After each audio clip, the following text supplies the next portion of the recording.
অজ্ঞান পার্টির খপ্পরে কিশোর, 6 দিন পর ঢাকা থেকে উদ্ধার। খালেদা জিয়ার সম্মান নষ্ট করতে নাইকো মামলায় জড়ানো হয়, আদালতের পর্যবেক্ষণ। এ ক্ষমতা থেকে চলে গেছে, মনে হয় বি ক্ষমতা এসেছে, বললেন মাহমুদুর রহমান মান্না। জানাবো ইনকিলাব জিন্দাবাদ স্লোগান এলো কিভাবে। কলমের খোঁচায় দুর্নীতি বন্ধের আহ্বান ধর্ম উপদেষ্টার। শুনছিলেন সংবাদ শিরোনাম, এবারে বিস্তারিত। অজ্ঞান পার্টির খপ্পরে কিশোর, 6 দিন পর ঢাকা থেকে উদ্ধার। ইন্দুরকানের নিখোঁজ কিশোর সাবির হোসেনকে 6 দিন পর ঢাকায় নারায়ণগঞ্জের এক রিকশা চালকের বাসায় পাওয়া গেছে। 3 দিন আগে রাস্তায় অচেতন অবস্থায় তাকে উদ্ধার করেন ওই রিকশা চালক। গত 24শে ফেব্রুয়ারি বিকেলে ইন্দুরকানী গ্রামের কৃষক আব্দুল জলিল শেখের ছেলে সাবির হোসেন কাউকে কিছু না বলে বাড়ি থেকে বের হয়। রাতে সায়েদাবাদ বাস স্ট্যান্ডে নেমে সেখান থেকে অটো গাড়িতে নারায়ণগঞ্জ যাচ্ছিলেন। এর সময় অটোতে থাকা অজ্ঞান পার্টির লোকজন তাকে অজ্ঞান করে টাকা, মোবাইল ফোন সহ সঙ্গে থাকা জিনিসপত্র নিয়ে যায়। পরে তাকে নারায়ণগঞ্জের রাস্তার পাশে ফেলে রেখে যায়। গভীর রাতে সাবিরকে পড়ে থাকতে দেখে রিকশা চালক আব্দুল জব্বার তাকে তার বাসায় নিয়ে যায়। 3 দিন পর তার জ্ঞান ফেরে। শনিবার বিকেলে সাবির ফোন করে তার বাবা মাকে বিষয়টি জানায়। সাবিরের বাবা জলিল শেখ বলেন, ছেলের খোঁজ না পেয়ে থানায় সাধারণ ডায়েরি করি। খুব চিন্তায় ছিলাম, তাকে অজ্ঞান পার্টি ধরেছিল। এক রিকশা চালক ভাই তাকে উদ্ধার করেছে, তার কাছে আমরা কৃতজ্ঞ। ইন্দুরকানী থানার ভারপ্রাপ্ত কর্মকর্তা মোহাম্মদ মারুফ হোসেন জানান, নিখোঁজ সাবিরকে ঢাকায় পাওয়া গেছে বলে তার পরিবার জানিয়েছে। খালেদা জিয়ার সম্মান নষ্ট করতে নাইকো মামলায় জড়ানো হয়, আদালতের পর্যবেক্ষণ। নাইকো মামলার বায়ের পর্যবেক্ষণে বলা হয়েছে, শুধুমাত্র রাজনৈতিক কারণে ও সম্মান নষ্ট করার জন্য সাবেক প্রধানমন্ত্রী বেগম খালেদা জিয়াকে নাইকো দুর্নীতি মামলায় জড়িত করা হয়েছে। পূর্ণাঙ্গ রায়ের পর্যবেক্ষণে বিচারক রবিউল আলম উল্লেখ করেন, 2007 সালে তত্ত্বাবধায়ক সরকারের আমলে নাইকো দুর্নীতির অভিযোগে সাবেক প্রধানমন্ত্রী শেখ হাসিনা ও সাবেক প্রধানমন্ত্রী বেগম খালেদা জিয়ার বিরুদ্ধে তেজগাঁও থানায় পৃথক 2টি মামলা দায়ের করা হয়।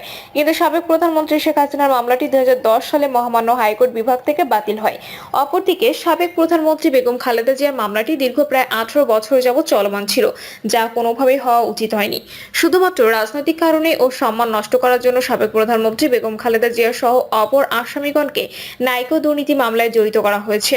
পূর্ণাঙ্গ রায়ের পর্যবেক্ষণে বিচারক আরও উল্লেখ করেন, এটি তেজগাঁও থানার মামলা হলেও আসামি সেলিম ভুঁইয়াকে 4 দিনের রিমান্ডে নিয়ে গুলশান ও ক্যান্টনমেন্ট থানায় রেখে নির্যাতন করা হয়। রিমান্ডে শারীরিক ও মানসিক নির্যাতনের এক পর্যায়ে আসামি সেলিম ভুঁইয়া অসুস্থ হয়ে পড়লে তাকে রাজারবাগ কেন্দ্রীয় পুলিশ হাসপাতালে ভর্তি করে চিকিৎসা প্রদান করা হয়। 4 দিনের রিমান্ড শেষে আসামি সেলিম ভুঁইয়ার নিকট থেকে জোরপূর্বক স্বীকারোক্তিমূলক জবানবন্দি গ্রহণ করা হয়, যা সত্য এবং স্বেচ্ছা প্রদত্ত নয় মর্মে ইতিমধ্যে বিবেচিত হয়েছে। সর্বোপরি আদালত মনে করেন যে শুধুমাত্র রাজনৈতিক কারণে সম্মান নষ্ট করার জন্য সাবেক প্রধানমন্ত্রী বেগম খালেদা জিয়া সহ অপর আসামিগণকে এই মামলায় জড়িত করা হয়েছে। দুর্নীতি দমন কমিশনের উচিত হবে কোনো মামলার অনুসন্ধান ও তদন্ত আরো সতর্কভাবে করা, যেন কোনো নিরীহ ও নিরপরাধ ব্যক্তি অহেতুক রাষ্ট্র কর্তৃক হয়রানির শিকার বা ক্ষতিগ্রস্ত না হয়। এই মামলায় খালাস পাওয়া অন্যরা হলেন তৎকালীন প্রধানমন্ত্রী মুখ্য সচিব কামাল উদ্দিন সিদ্দিকী, জ্বালানি ও খনিজ সম্পদ মন্ত্রণালয়ের সাবেক ভারপ্রাপ্ত সচিব খন্দকার শহীদুল ইসলাম, সাবেক সিনিয়র সহকারী সচিব CM ইউসুফ হোসাইন, বাফেক্সের সাবেক মহাব্যবস্থাপক মীর ময়নুল হক, ব্যবসায়ী গিয়াসউদ্দিন আল মামুন, ইন্টারন্যাশনাল ট্রাভেল কর্পোরেশনের চেয়ারম্যান সেলিম ভুঁইয়া ও নাইকোর দক্ষিণ এশিয়া বিষয়ক ভাইস প্রেসিডেন্ট কাশেম শরীফ। এ ক্ষমতা থেকে চলে গেছে, মনে হয় বি ক্ষমতায় বসেছে, বললেন মাহমুদুর রহমান মান্না। নাগরিক ঐক্যের সভাপতি মাহমুদুর রহমান মান্না বলেছেন, এই ক্ষমতা থেকে চলে গেছে, এখন মনে হয় বি ক্ষমতায় বসেছে। প্রশাসন বি এর কথা মতো চলে। বিভিন্ন জায়গায় দখলদারত্ব, চাঁদাবাজির শেষ নেই। এত বড় অভ্যুত্থান ও এত আত্মত্যাগের পরেও এগুলো চলছে। নাগরিক ঐক্যের সভাপতি আরো বলেন, প্রশাসনের লোক মনে করছে এর বদলে বি আসবে, তাই পুলিশ কোনো বিশেষ ব্যক্তির নির্দেশে চলবে। এমন পুলিশ প্রশাসন আমরা চাই না। অন্যায়ের সঙ্গে মাথা নত করব না।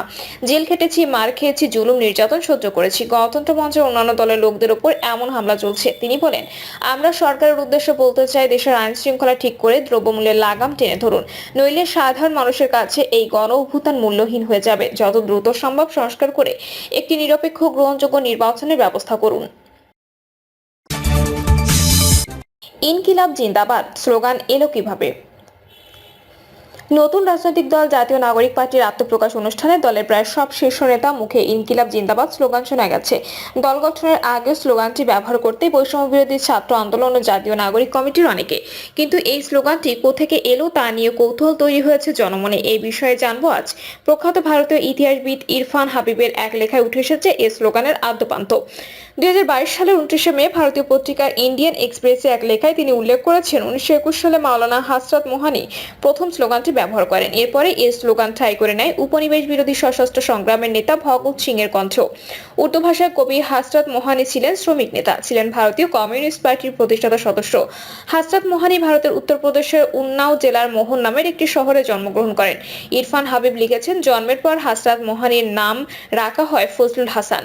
এই নামেই তিনি বেড়ে ওঠেন। একজন বিপ্লবী উর্দু কবি হিসেবে হাসনাত ছিল তার কলমি নাম, যা একজন রাজনৈতিক নেতা হিসেবে তাকে পরিচিতি দিয়েছিল।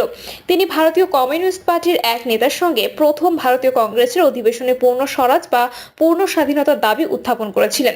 ব্রিটিশ শাসনের অবসানের পর হাসরাত মোহানি গণপরিষদের সদস্য নির্বাচিত হন। ভারতীয় সংবিধানের খসড়া প্রণয়ন কমিটির গুরুত্বপূর্ণ সদস্য হিসেবেও দায়িত্ব পালন করেন তিনি। ইনকিলাব জিন্দাবাদ স্লোগানটি সামাজিক ও অর্থনৈতিক বৈষম্যের বিরুদ্ধে লড়াইয়ের অংশ হিসেবে দিয়েছিলেন হাসরাত মোহানি। ইরফান হাবিবের লেখায় দেখা যায় 1929 সালে আদালতে দেওয়া এক জবানবন্দিতে ভগৎ সিং বলেন, ইনকিলাব বা বিপ্লব বোমা বা পিস্তলের সংস্কৃতি নয়। আমাদের বিপ্লবের অর্থ হলো প্রকাশ্য অন্যায়ের উপর ভিত্তি করে দাঁড়িয়ে থাকা বর্তমান পরিস্থিতিকে সম্পূর্ণ বদলে দেওয়া। ইতিহাসবিদ ইরফান হাবিব তার লেখায় ইনকিলাব জিন্দাবাদের অর্থ হিসেবে লিখেছেন, বিপ্লব দীর্ঘজীবী হোক। দেশে স্বৈরাচারী আওয়ামী লীগ সরকারের বিরুদ্ধে গত জুলাইয়ে যখন ছাত্র জনতার আন্দোলন তীব্র হয়ে ওঠে, তখন তরুণদের অনেকেই ইনকিলাব জিন্দাবাদ স্লোগানটি ব্যবহার করেন।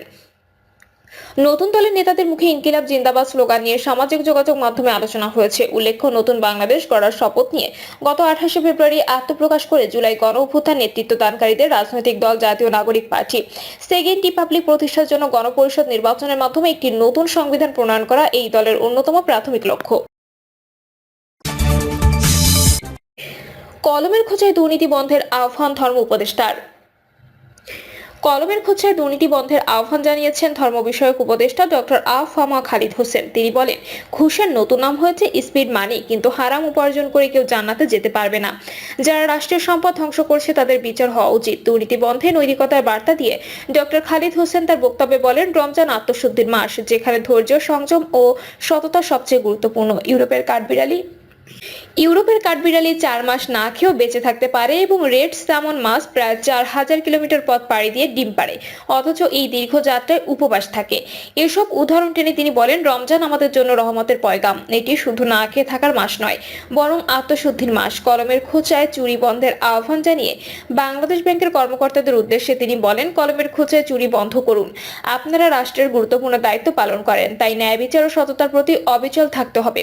তিনি আরো বলেন, প্রতিটি প্রাণীর রিজিকের মালিক আল্লাহ। বৈধভাবে উপার্জন করলে ঠিক আছে, কিন্তু অবৈধ সম্পদ রেখে কোনো লাভ নেই। অবৈধভাবে অর্জিত সম্পদ কালে বিক্রি করে দিন, সরকারের ফান্ডে জমা দিয়ে দিন, আর তা না হলে কোনো মাপ নেই। মানসিকতার পরিবর্তনের গুরুত্ব তুলে ধরে ধর্ম উপদেষ্টা বলেন, আমাদের মানসিকতার সমস্যা, আমরা শুধু নিজের স্বার্থ দেখি, কিন্তু চুরি করে ঘি খাওয়াচ্ছে পরিশ্রম করে ডাল ভাত খাওয়া অনেক ভালো। ভালো হতে কোনো পয়সা লাগে না।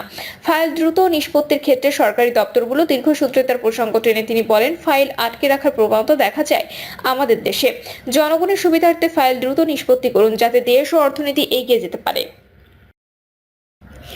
প্রিয় দর্শক, এই ছিল এখনকার সর্বশেষ সংবাদ। আপডেট সব সংবাদ পেতে চ্যানেলটি সাবস্ক্রাইব করে বেল আইকনটি ক্লিক করে রাখুন।